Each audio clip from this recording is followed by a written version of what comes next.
kaya po umpisan? Ay, o sige, Tagalugan ko na. Po. Magandang tanghali. Ay, pusa na yan. Lalo lang po ituturok mother. Good afternoon ngayon po kaya kayo. Ayun po yung katama pong ng HRPTA meeting.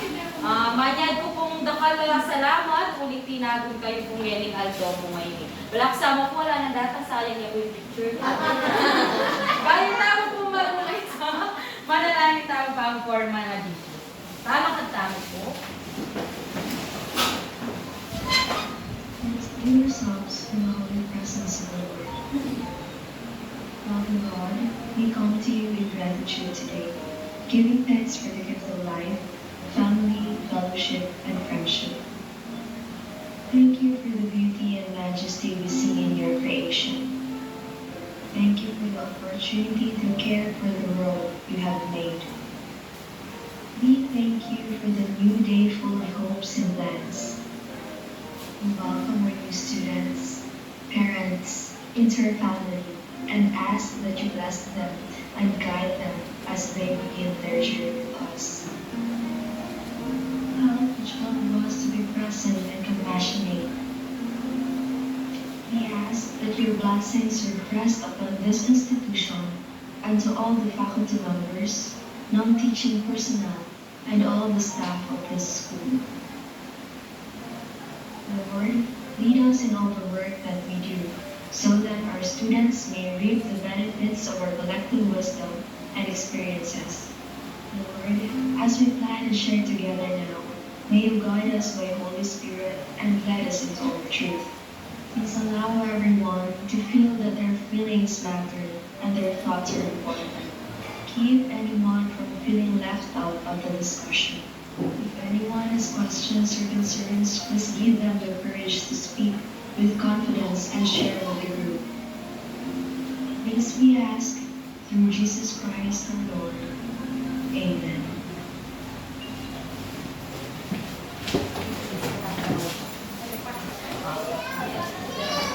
And may bagong dating po.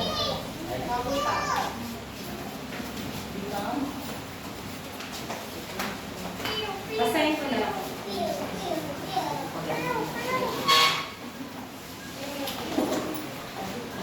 Inuulit ko po, magandang tanghali po ulit sa ating lahat, lalong-lalo na po sa inyo, my dear parents. Nakapunta ka na salamat. So bago po tayo mag-umpisa, aware naman po tayo sa DepEd mission and vision po, tsaka yung core values na ginagamit po ng buong DepEd.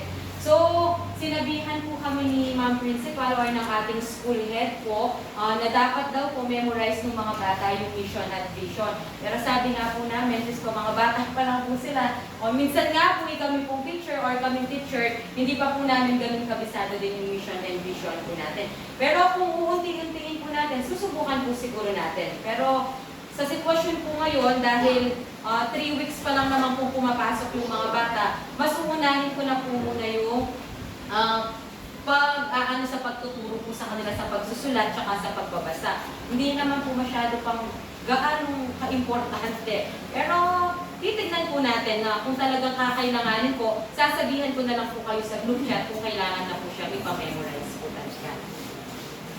So as of now po, nag-umpisa po tayo ng 25 dahil may mga transfer po. Pero ngayon po, nagsimuwian na po yung mga ibang nag-transfer dito at bumalik na po sila dun sa mga pinanggalingan po nila due to family reasons po and din sa situation din po nila. So ngayon po, meron po tayong 10 na male pupils and 13 female pupils po. So lahat po silang magkakaklase ngayon sa grade 1, 23 po silang lahat.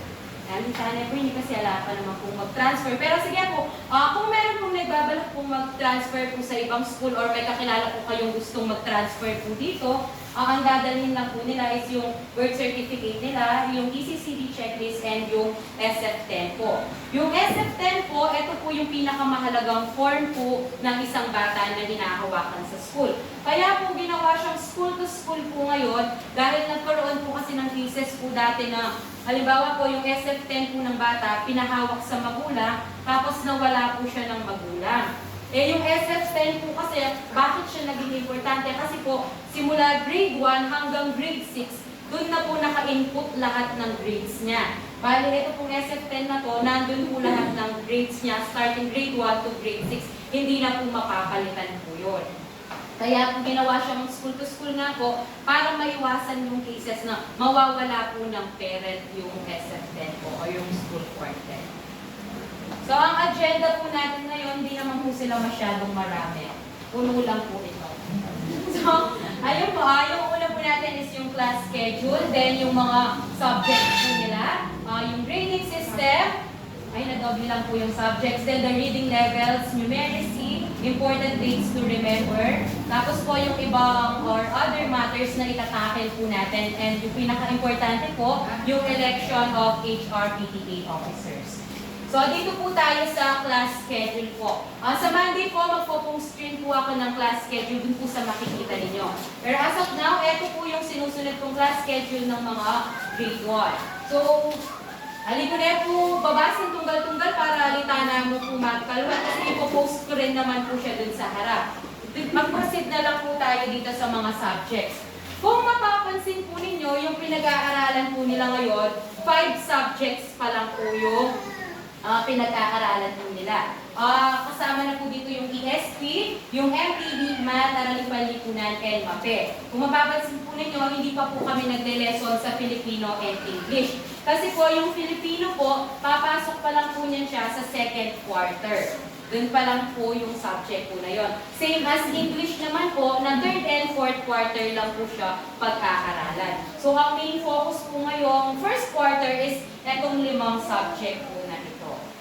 And then, ayun po, sa next year po, pero ayun, dahil sa grade 2 na po sila noon, hindi na po nila maaabutan yung 5 subjects po. Kasi, ang alam ko po na nung binriefing po kami or nag-meeting din po kami, ang mauuna pong i-cater na 5 subjects is yung grade 1, kung hindi po ako nagkakamali, grade 1, grade 4, and grade 6 po. Then, next school year pa lang po yung grade 2 po nun. So, kung lilipat po yung mga grade 1 po next year kay Ma'am Febe po, same subjects pa rin po sila. Hindi pa po applicable sa kanila yung 5 subjects. Ganun po yung mangyayari po. May tanong po ba tayo? Po? Grade 3 ako yung may Oo po. Kala niya paano po mag-guide po. Next school year po, ay po, grade 3 ako naman to. Kala niya paano po mag-5 subjects po. Kasi po, ito po yung sabi, siguro na po ang yung muning DepEd na i-cater ng kitang needs na rin sabi grade 1 to 6 po niya. Siyempre po materials na po rin kapalwal na po kanta niya. Inuna dala po rin grade 1 since sila pong foundation after ng kinder. So atin pong questions po about po karing subjects na po. Okay lang. Mapali na, Christina. Next po is the grading system po. So, NNA po kalupa or hindi na po siya kamukha ng sa kinder na letters po yung cards po nila. Ito na po talaga yung totoong bakbakan natin. Dito na po talaga papasok yung numbers na po yung mga grades nila. And yung magiging basis po ng grading system po natin, yung written works po nila is 30% or ito po yung mga tinatawag nilang summative test po. Or binibigay po to every mga 2 weeks or 3 weeks po after ng mga lessons po. So ang summative test po, nagko-consist po siya ng 10 items per subject. Bali po kapag pinagsama-sama po, pag nag-summative test po yung mga grade 1, 50 po yung total niya po. Kasi 10 items per subject po. Then, performance task po. Mas mataas po ang performance task kumpara sa written works po or dun sa mga summative test po nila. Kasi syempre po, mas kung ano po yung nakikita ng teacher na performance ng bata at kung ano po yung mga anong tawagan? Kung ano po yung mas pinapakita talaga ng bata sa school, yun po yung mas priority po ni teacher. Kesa po dun sa mga summative test nila. Pero, eto po yan, magpapantay po ang summative test kapag pumasok na po si quarterly exam o yung tinatawag pong periodic. Bali, mag 50-50 la rin po. So, balance po yung mangyayari. 50 po sa performance po ng bata at 50 po para dun sa mga written exams po nila. Dun po, kapag sa quarterly exam naman po, ang pinakamarami na pong tinitake po nila or items per subject is 30 items. Pero minsan po kapag kapag yung mga test paper nanggaling po sila sa division or nanggaling po sa DepEd, 25 items po yung binibigay nila. Paali-aliwa po, basta makakita po. So kapag nag-e-exam naman po sila, especially po if periodic exam or yung quarterly assessment po nila, nire-review po sila 2 days before po sila mag-exam. Pero yung summative po nila, hindi na po sila nire-review ng teacher kasi yun po yung pinag-aaralan po nila, yung week po na bago sila mag-summative. So sasabihin ko lang po nun sa kanila na magsusumative po sila. Then as parents po, since shared learning po tayo dito sa school, kayo na pong bahala po nun kung i-review nyo po yung mga bata. Base po dun sa mga lessons po nila na tinitake or yung mga activity po nila sa notebook nila. I-review ko po sila kapag sa periodic exam or quarterly exam po. 2 days siya po kantay ang review na po kantay. Ating kayo pong question po kay Wala kakatawa. po ma'am. Mga linaw na po. Mahalila po yung Elmer. Next po, so ito na po yung Academic Excellence Award po. So, kung nagtataka po kayo minsan or kung hindi pa po aware, since sa kinder wala pa naman pong ganito po nun, kapag po ang grade ng bata o yung total grade niya is umabot ng 90 to 94 po yung average niya, automatic po, papasok po siya sa with honors po. So kapag naman po nag-95 to 97 na with high honors na po, then 98 to 100 is with highest honors po. Ito po yung sinusunod po natin percentage po sa Academic Excellence Award po. Okay din po, malinaw yun po. Next one po, dito naman po tayo sa reading levels po. So, meron po tayo 4 types of reading levels po. The first one is the non-reader po. So, nagsisimula na rin po akong i-assess sila isa-isa ngayon. Sinimulan ko po siya nung Monday. So, nakita ko na po kung sino po yung mga non-readers po talaga and yung mga nahihirapan pa po. And yung good news naman po, halos nandito na po sila sa sinabi ko, yung sa mama, yung mga ganun, mami, momo, halos nandun na po sila dun sa level na yon. And may mga nakita na rin po ako ng mga slow readers, and yung nakaka-proud na part is meron na rin pong reader po kahit papaano. Kahit na nagsa-start pa lang po yung pasukan and week 3 pa lang po tayo, makakasaya pong puso at ina pong reader in grade 1. So since po, sabi ko nga po kanina, ang pagbabasa po ng bata is a shared responsibility po. Tuturuan ko po yung anak ninyo na magbasa po dito sa school, pero hindi lang po sa akin. Kailangan po, nandun din po yung pagpa-follow up po ninyo sa bahay. Kasi po, kahit gaano po siya turuan na magbasa po dito sa school, kung hindi po siya nasusundan sa bahay o hindi po napapractice yung pagbabasa ng bata, hindi po ganoon magiging ka-effective yung pagpabilis ng pagkatuto niya po ng pagbabasa. Kaya sana po, hinihingi ko po ng malaking tulong po sa inyo ito, lalo na po kapag nagbigay na po ako ng reading materials, ipapractice ko po siya dito, at sana po mai-practice rin po sila sa bahay. Asahan po po ba kaya kayo na-practice lalo po rin anak ko? Thank you po, dakal pong salamat. Siyempre po, pare-pareho naman po yung goal tamo po na mabiyasa na pong mamasa po rin anak. Lalo na po kasi last year po, halos dumating po ako second quarter. Substitute teacher po kamo po kanto. So, alila po niya po yung Ate Christina, halos kita ko na pamo po rin readers na po kanta. Then after na po ni pamagsab ko po nga ito, umalis din po ako na kasi may 1 month yan po yung pamagsab ko po. Then technically, may balik ko po mga around 4th quarter na po ito. So talagang ikit ko po or nakita ko po yung pagsistruggle ng mga batch po na nandito ngayon sa grade 2. So ngayon po, syempre po, dahil nakita ko po kung ano po yung struggle ng mga batang hinawakan ko po last year, alin ko po burik maulit po ito, parang anak po natatalnan ko po ngayon. Lalo na po nakikita ko, very good lang po rin batch po ngayon. Anya, makaka-proud po ako na po at burin-burin mag next year. Opo, lalo na aliwa po rin anak. Very good ba din po yung parent? Opo, kwento na kamo po mami na rin kinder po ngayon. Tatakot na ako po. Pero kidding aside po, ito po, sana po pare-pareho po yung goal tamo po na apabiyasa tala pong mamasa po rin anak. Sopan mula po rin anak yun at sana po sopan tala. Pareho tala po sopan. So, tutuloy po. Next one po, syempre po, dahil yung main focus po ng grade 1 is yung reading, numeracy, and yung writing po nila. So next po is yung numeracy po. Dahil nga po sa kasamaang palad po, MTB po tayo ngayon or mother tongue based po tayo.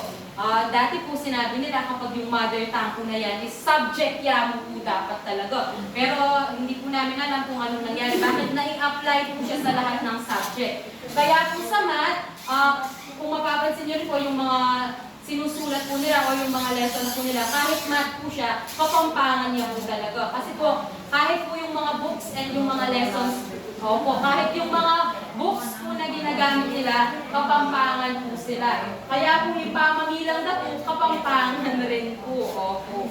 Anya, ita rin po kahit po uling, din anak tamo po minsan halos Tagalog langan po, meron pa pong English speaking po. Kaya po yan at luko po language gamit. Yan mga kapakain nila po minsan tinabi po teachers, minsan damdaman dak po, mga pampanganak, mag-Tagalog, mag-English po. Anya, ita po. So yan po, sa second quarter rin po yan, medyo ipapasok ko na po ng unti-unti yung 2Fs po yan. 2Fs lata mo po, alila pa po 4Fs dahil addition and subtraction pa lang naman po yung focus po sa kanila. Medyo masakit yan pa po kasi yung multiplication and division para po kayong level na po rin. So, then po naman din kaya katamo po, important dates to remember po. Pero bago po yun, minsan po nagkakaroon po ng changes dito, lalo na po, ipakit ba yun?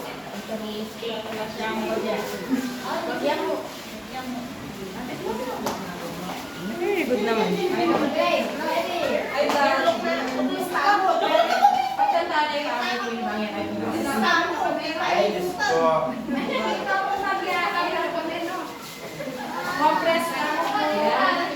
Ay, tingnan niyo po kaya nita na mong babae.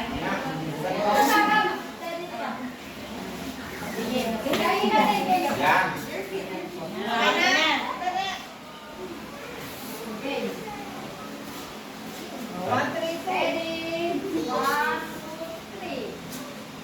Isang pati din, grade 1?